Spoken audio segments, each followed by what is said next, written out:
Hi, this is Amanda Hart, and this is my diary for my 6th diary now for repairing the autoimmune system. It is several weeks now. I started on the 27th of December. I started a regime to eliminate certain foods from my diet to help take or stop pouring the fuel onto the fire, which is causing exasperation to my body and creating a multitude of symptoms. But more importantly, it is to reverse a lot of the damage that has caused my condition, which has got to a very, very serious stage where I've started to lose organs because of this.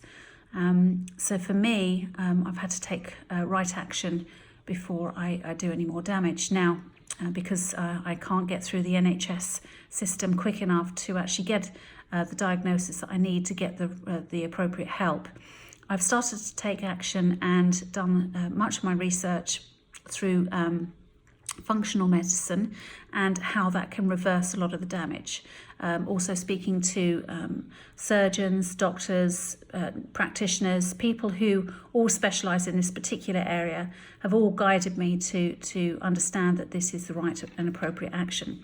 So I've kept just to show you, I'm keeping a diary of, this is, if you can see, this is my spreadsheet, which is keeping a note of all my different symptoms and the different actions that the different reactions I've been having every day in relation to these symptoms.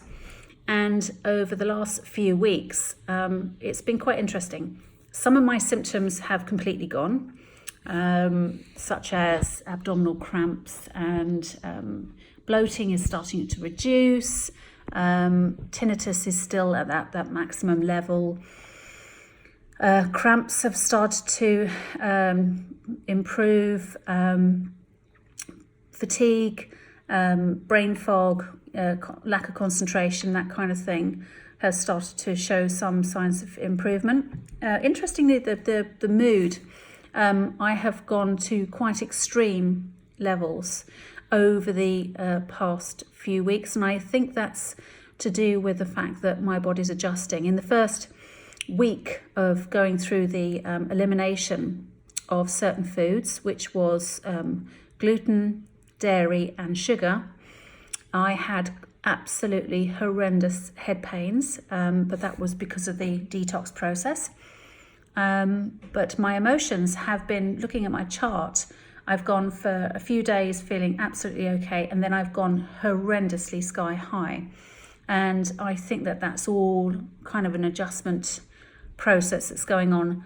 This time round, after the last crash, it's plateaued a little bit. So I'm feeling much more stable. So I think the emotions and how we're feeling it takes some time to actually adjust to this. But anyway, I'm several weeks on, and I'm feeling a whole lot better.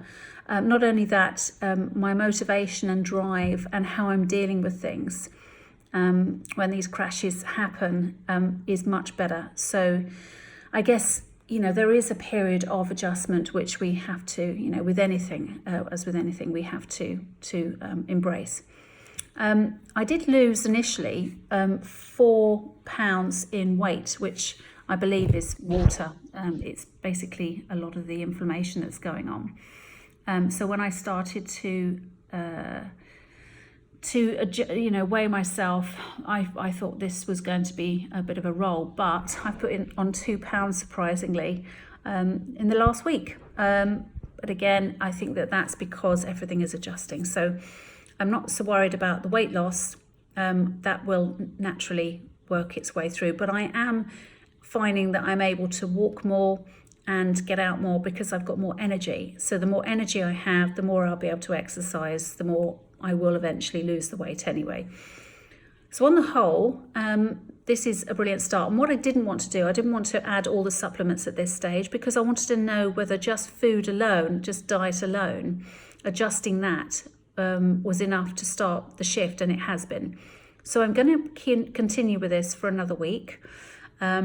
At some stage I will need to bring in probiotics, because for me particularly, I need to rebuild the immune system, and I need to have the right probiotics, because there are so many out there on the market, and a lot of them are just absolutely useless.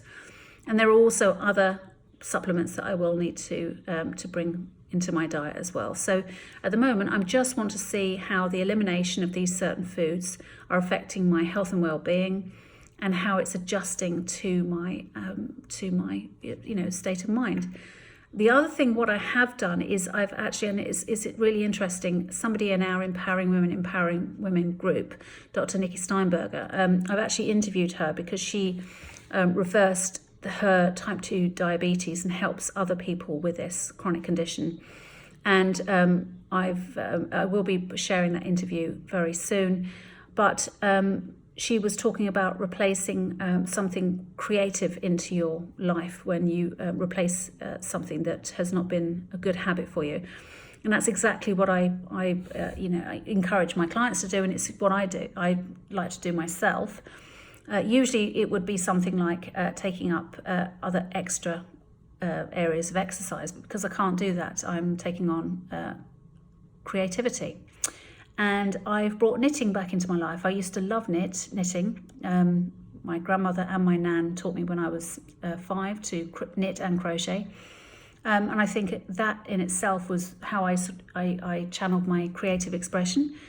And I find it incredibly relaxing. It's my meditation now, and I love it. It's not that it replaces, gives me something to focus on so that I don't eat, because that's not the point. I never overeat anyway. It's the fact that I have something new that's taking up the space of something that no longer serves me, and I think that that's really important. So what I would say to any of you out there who are embarking on this new regime, if you've eliminated any of these 3 areas of your life, by allowing yourself to focus on something, even if you're a writer and you do a lot of writing anyway and think that's absolutely fine, I do enough creativity, try and find something that is just for you rather than an expression that's going to help other people, because writing sometimes is all about helping others. So, and the other thing is that you, after a while, you may be aware there are other foods that are actually affecting you. So in a few weeks' time, I'm going to start looking at certain things, because I can still feel I'm having a reaction to certain foods still, even though my diet is quite limited. There are certain things that are still triggering reactions in my body, and I won't know that fully until I can identify that and see that in the pattern of the chart that I'm keeping. So by keeping this regular log of how you're feeling, bear in mind that your symptoms can manifest up to 72 hours after you've eaten something. But if you are mindful of what you eat and just keep an eye on when you get these symptoms and look back, then you'll start to see the pattern form, and then you can start to eradicate. These things might not necessarily be something that you have to keep out of your diet long term, but you can reintroduce once you've repaired the gut.